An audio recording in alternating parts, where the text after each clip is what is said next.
Hi guys, my name is Utkarsh and welcome to stuff. So guys, ये हमारे Java course for classes 9th and 10th का lecture number 15 और आज हम बात करने वाले हैं मैथ क्लास के बारे में। मैथ क्लास, ये मैथ क्लास क्या है? ये एक तरह की क्लास है। आपको पता है क्लास क्या होती है?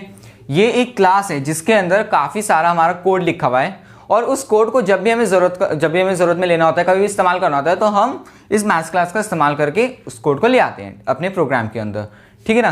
तो अब बात करते हैं मैथ क्लास होती कहाँ है।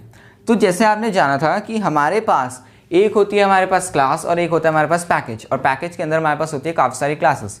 तो ये जो क्लास है मैथ क्लास, ये होती है हमारी java.lang पैकेज में। java.lang एक डिफ़ॉल्ट पैकेज होता है, यानी मान लीजिए जैसे आपके पास एक प्रोग्राम है, ठीक है। अब आपको इस क्लास का इस्तेमाल करना है तो आपको इस पैकेज की ज़रूरत है, ठीक है। अब इस पैकेज को आपको इंपोर्ट करवाना पड़ता है, ठीक है। अगर आपको कोई पैकेज इस्तेमाल करना है, कोई भी क्लास इस्तेमाल करनी है, किसी भी पैकेज का कोई भी क्लास इस्तेमाल करनी है, तो आपको उस पैकेज को इंपोर्ट करवाना पड़ता है। उस पैकेज से सिर्फ एक क्लास करवा लो या सारी क्लासेस करवा लो, तो इसको इंपोर्ट यानी इसके प्रोग्राम के अंदर इंपोर्ट करवाना है।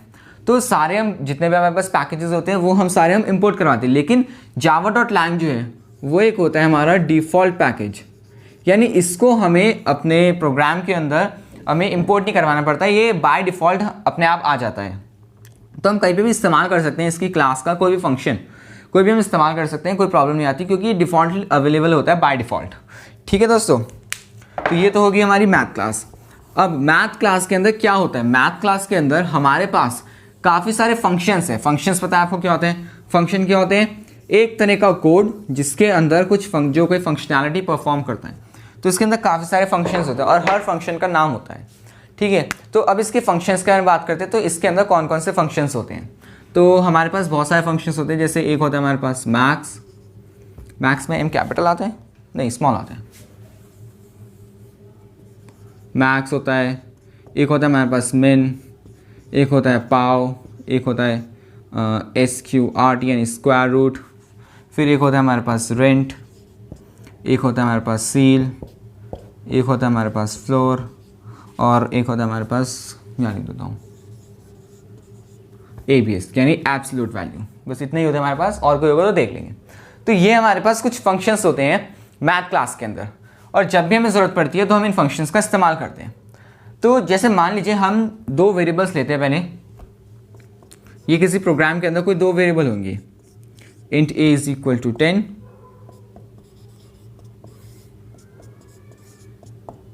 ठीक है। अब हम इस मैक्स फंक्शन का इस्तेमाल करना चाहते हैं। अब इस मैक्स फंक्शन का काम क्या होता है? मैक्स फंक्शन जो भी हम आर्गुमेंट्स डालते हैं फंक्शन के अंदर, हम कोई वैल्यू देते हैं और वो कुछ हमें देता है वैल्यू रिटर्न में, ठीक है ना। तो इसके अंदर हम दो वैल्यूज़ डालेंगे अगर, तो उनमें से जो भी बड़ी वैल्यू होती है मैक्सिमम वैल्यू, वो हमें रिटर्न कर देता है, ठीक है। और इसका रिटर्न टाइप, अब रिटर्न टाइप क्या होता है? इसका रिटर्न टाइप जो होता है वो होता है पास्ट आर्ग्यूमेंट, मतलब जो भी हम आर्ग्यूमेंट पास कर रहे हैं इसके अंदर पास करेंगे, हम जो भी वैल्यू देंगे उनका जो भी डेटा टाइप होएगा वो इसी डेटा टाइप में हमें वैल्यू मिलती है रिटर्न वाली, ठीक है ना। तो रिटर्न टाइप वही होता है हमारा। मान लीजिए जैसे हम इसके अंदर यहाँ पे मैथ क्लास का हम ये फंक्शन इस्तेमाल करते हैं, तो हम एक वेरिएबल बनाते हैं, जैसे सी हमने बना लिया एक सी सेमीकोलन वाली, ठीक है ना। अब हम इसका इस्तेमाल करें तो C is equal to math dot max A comma B.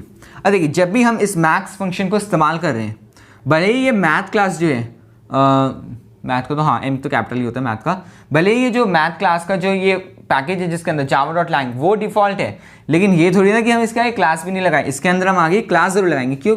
क्या होता है? ये एक तरह का सिंटेक्स होता है। अगर हमें कोई फंक्शन इस्तेमाल करना है तो वो फंक्शन मतलब सबसे पहले उसका क्लास का नाम लिखा जाएगा। अगर वो स्टैटिक है, स्टैटिक और नॉन स्टैटिक का फ़र्क आपको बाद में पता चलेगा। अगर वो स्टैटिक है तो उसका क्लास का नाम डॉट फंक्शन का नाम, अगर वो नॉन स्टैटिक है तो उसके ऑब्जेक्ट का नाम डॉट उसके फंक्शन का नाम। तो ये स्टैटिक होते थे, हम मैथ लिखते हैं, अभी आपको उसमें जाने की जरूरत नहीं है कि स्टैटिक नॉन स्टैटिक क्या होता है। बस आपको ये जाने क्लास का नाम dot function name, class name dot function name और आगे आर्ग्यूमेंट्स। तो अब हमने यहाँ पे एक फंक्शन लगाया, मैथ क्लास का फंक्शन लगाया, तो अब यहाँ पे क्या हुआ हमारे पास ए और बी दो हमने इसके अंदर आर्ग्यूमेंट्स पास करे इस फंक्शन के अंदर। ये फंक्शन हो गया, जैसे मान लीजिए फंक्शन है, ठीक है ना। हम इसको यहाँ पे लेते हैं, ये फंक्शन है हमारे पास, इसके अंदर ए और बी वैल्यूज़ गई, ये थी ए और ये थी बी। इसके अंदर जो भी बड़ी वैल्यू होगी वो हमें इसके हमें रिटर्न टाइप में मिल जाएगी, यानी वो हमें वैल्यू रिटर्न करेगा। तो 10 और 15 में से हमारा 15 बड़ा है तो 15 आएगा और वो सी वेरिएबल के अंदर स्टोर हो जाता है हमारा। तो ऐसे हो जाएगा। तो हमारा जब भी हम अगर हम सी को हम प्रिंट भी करवाते हैं तो हमारा सी निकलेगा हमारा 15, ऐसे आ जाएगा हमारा, ठीक है ना। और इसका रिटर्न टाइप यानी सी की मान लीजिए हमारे पास सी का जो ये वैल्यू जो है इसका रिटर्न टाइप क्या है, सी का तो हमारा इंट है, लेकिन इस वैल्यू का रिटर्न टाइप क्या है, ये किस वैल्यू में किस में आई, मतलब इसका रिटर्न टाइप क्या है, मतलब किस डेटा टाइप में ये वापस आई वैल्यू, ठीक है ना। क्योंकि अंदर इस फंक्शन के अंदर भी कोई एक वेरिएबल है, उस वेरिएबल में स्टोर होती है वैल्यू, जो भी रिटर्न कराएगा वो वेरिएबल हमें वैल्यू दे रहा है। तो उस वेरिएबल को डेटा टाइप होता है, वो होता है हमारा पास्ट आर्ग्यूमेंट्स का, यानी जो भी हम आर्ग्यूमेंट्स पास कर रहे हैं, यहाँ पे इंट पास कर रहे हैं तो वो इंट ही वैल्यू हमें वापस देता है।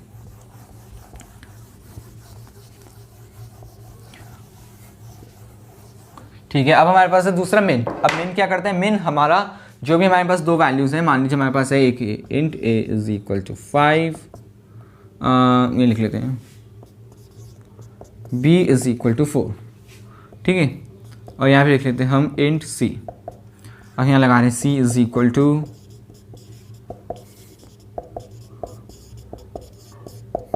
तो यहाँ पे हमारे पास c में क्या आएगा, ये मिन है यानी ये मिनिमम वैल्यू दे रहा है, जो वैल्यू कम होती है। तो हमने a और b डाला, इसके अंदर a और b की वैल्यू थी 5 और 4, 5 और 4 में से कम कौन सा है 4, तो c के अंदर आ जाएगा हमारे पास 4। जब भी हम प्रिंट करवाएंगे तो हमारे पास यहाँ पे हम जब यहाँ पे शॉर्टकट में लिख देता हूँ SOPLN। SOPLN का मतलब क्या है, system dot out dot print ln. और अगर मैं SOP लिखता हूँ तो SOP का मतलब होता है system dot out dot print. लेकिन एग्जाम में आप ऐसा मत कर देना कि शॉर्ट फॉर्म लगा दी, system dot out dot print LN की जगह SOPLN लिख दिया, 0 मार्क्स मिलेंगे आपको बिल्कुल। तो यहाँ पे मैं तो सिर्फ शॉर्टकट लिख रहा हूँ, मान लीजिए SOP लिखा मैंने तो system dot out dot print, और यहाँ पे मैं C प्रिंट करवा, तो C के अंदर हमारे पास वैल्यू आ जाएगी 4, क्योंकि 4 जो है वो 5 से छोटा होता है, और यहाँ पे हमने मिनिमम फंक्शन का इस्तेमाल करा है, ना कि मैक्सिमम फंक्शन का। तो ये हो गया हमारा। अब है हमारे पास पाव फंक्शन। पाव क्या होता है, पाव का मतलब होता है पावर, पावर होती है। मतलब मान लीजिए जैसे हमारे पास इसका हम डबल में ले लेते हैं, double a is equal to 5 comma b is equal to 2, ठीक है। और हम यहाँ पे ले रहे हैं डबल c, हमने डबल c ले लिया। अब हम यहाँ पे लगा रहे हैं c के अंदर math dot pav a comma b। अब a कॉमा b, वैसे आप चाहे यहाँ पे सिर्फ a कॉमा लिखें, हम यहाँ पे ऐसे भी लिख सकते हैं 5 कॉमा 2, उसमें भी कोई दिक्कत नहीं होगी। हमने लिख दिया 5 कॉमा 2, मैथ में हमने वेरिएबल्स ना लेके हम डायरेक्ट वैल्यूज डालते हैं, तब भी कोई दिक्कत नहीं होगी। लेकिन वेरिएबल्स जो डालते हैं, मान लीजिए हमारी वेरिएबल की वैल्यू चेंज हो रही है, बार बार हम अलग अलग वैल्यूज इसके अंदर आनी चाहिए, तो उसकी वजह से हम वेरिएबल इस्तेमाल करते हैं, ठीक है ना। तो हमने यहाँ पे ले लिया a कॉमा b। अब इसमें क्या होएगा, जो पहली वाली वैल्यू होती है और दूसरी वाली वैल्यू, हमारे पास दो वैल्यू है, तो दूसरी वाली जो हमारा ये पहली वैल्यू होती है वो होता है हमारा बेस, और दूसरी वैल्यू जो होती है वो होती है हमारी पावर।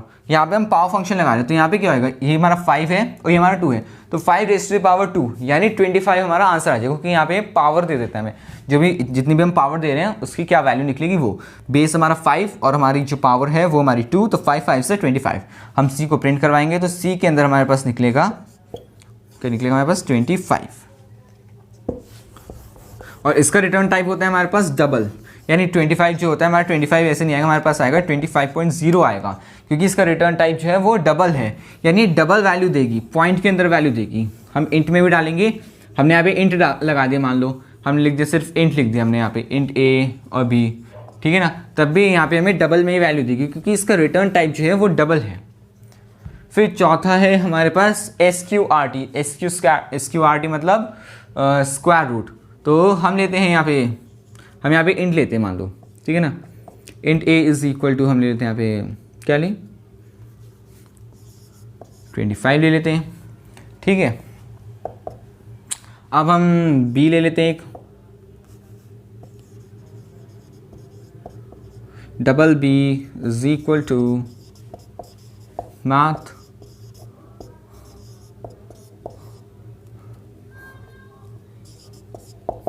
तो इसके अंदर जो भी वैल्यू होगी वो हमारी स्क्वायर रूट हो जाएगी, यानी जो भी 25 है 25 का स्क्वायर रूट 5 होगा और 5.0 आएगा आंसर। क्यों, क्योंकि ये जो स्क्वायर रूट होता है वो हमें डबल वैल्यू देता है, ना कि इंट वैल्यू, क्योंकि इसका रिटर्न टाइप जो होता है वो होता है हमारा डबल। फिर अगला है हमारे पास रेंट। अब रेंट का क्या मतलब होता है, रेंट का मतलब होता है राउंड ऑफ कर देता है ये वैल्यू। अब यहाँ पे कंडीशन होती है कि राउंड अप करेगा या राउंड डाउन करेगा, तो वो देखते हैं। तो पहले हमें बताया ये रेंट करेगा मतलब राउंड अप करेगा राउंड डाउन करेगा, ठीक है ना। तो हम दो वैल्यूज़ लेते हैं, पहले हम ले लिए डबल एक्स, एक वैल्यू ले रहे हैं ना, हम ले लिया 15.4, चलिए एक और ले लेते हैं, y इज़ इक्वल टू 16.6, ठीक है। हमारे पास दो वैल्यूज़ हो गई।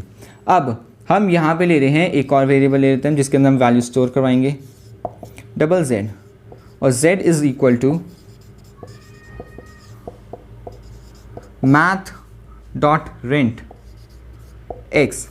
अब यहाँ पे क्या होगा, तो अब ये रेंट कर रहा है यानी राउंड अप भी कर सकता है राउंड डाउन भी कर सकता है। अब ये क्या कब राउंड अप करेगा कब राउंड डाउन करेगा ये पता चलता है हमें आर्ग्यूमेंट की जो वैल्यू है उसकी वजह से। अगर ये वैल्यू ये जो x है इसके अंदर जो वैल्यू है 15.4 ये अगर ऑड है तो राउंड अप कर देगा, अगर इवन है तो राउंड डाउन कर देगा। तो यहाँ पे हमें बताया 15.4, 15 जो है हमारा वो ऑड नंबर होता है, तो यहाँ पे हमें ये राउंड अप कर देगा यानी हमारी वैल्यू बन जाएगी 16.0। लेकिन अगर हमारे पास भले ही यहाँ पे 15.4 हो चाहे 15.6 हो, 5 से अपर भी हो, तब भी हमारे यहाँ पे 16 आएगा। लेकिन अब हमारे पास यहाँ पे है y, हम यहाँ पे y ले लेते हैं, y हमारा 16.6 है, ये हमारा इवन है, तो यहाँ पे हमारा क्या आ जाएगा 16.0। भले ही यहाँ पे 16.6 हो तब भी हमारा यहाँ पे 16.0 आएगा, राउंड डाउन करेगा। ऐसा नहीं कि 16.5 से बड़ा है, क्योंकि 0.5 से बड़ा होता है तो हम राउंड अप करते हैं, है ना, और 0.5 से कम होते हैं तो राउंड डाउन कर देते हैं। लेकिन यहाँ पे ऐसा नहीं, यहाँ पे इवन और ऑड से हम देखेंगे, अगर ऑड है तो राउंड अप हो जाएगा और इवन है तो राउंड डाउन हो जाएगा, ठीक है।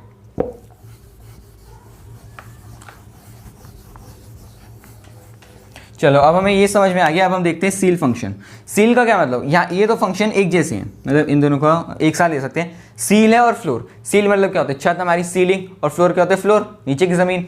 तो सील मतलब ऊपर और फ्लोर मतलब नीचे, यानी सील फंक्शन का इस्तेमाल करेंगे तो ऊपर हो जाएगा कुछ वैल्यू, और फ्लोर फंक्शन का इस्तेमाल करेंगे तो कोई वैल्यू नीचे हो जाएगी। तो यहाँ पे हम लेते हैं यहाँ पे डबल ए, अभी सील करवाना है ना हमें, तो हम ले लेते हैं यहाँ पे 14.4 ले लेते हैं, और एक और हम इसी में समझा देंगे फ्लोर का भी, डबल बी 16.6।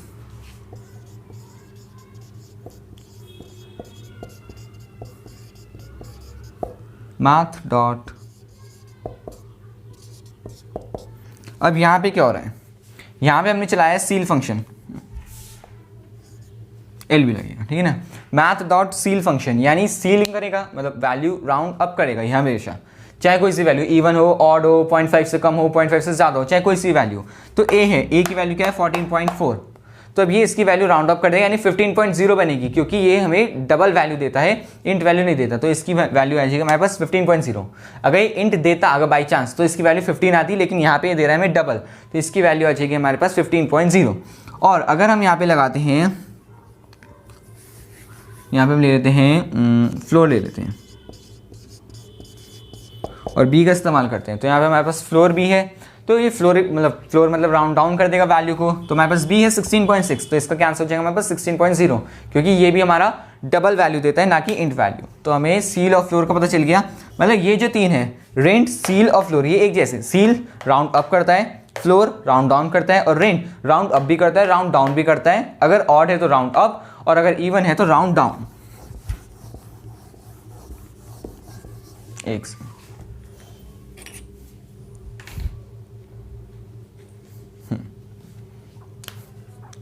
अब हमारे पास एब्सोल्यूट, ये एबीएस का मतलब होता है एब्सोल्यूट। अब एब्सोल्यूट क्या फंक्शन, एब्सोल्यूट फंक्शन हमारा क्या काम करता है, तो एब्सोल्यूट जो हमारे पास, पहले इसकी क्या होती है हमारे पास, एक मिनट एक चीज़ देखते हैं।